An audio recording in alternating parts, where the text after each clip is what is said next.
Hey guys, this is Savage VMX with the first video, but this is my bike check, so I'm gonna start at the handlebars. I got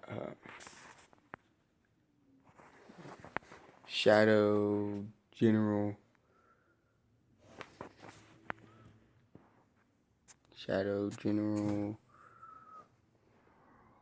I got Shadow General handlebars and frame and Shadow 500 forks.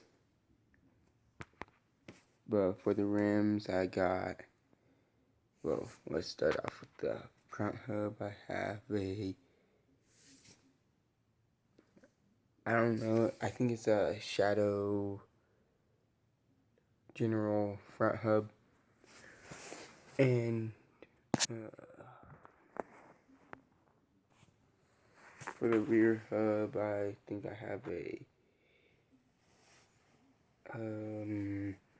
a Hyperbike. I have a Hyperbike Co.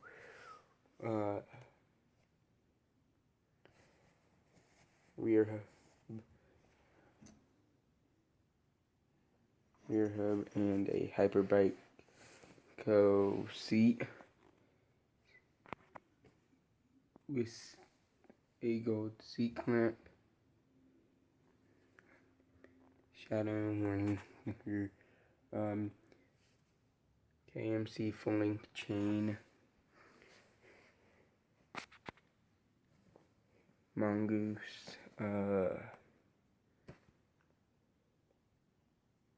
Stem with them. Forgot the name of the grips, but they're pretty soft.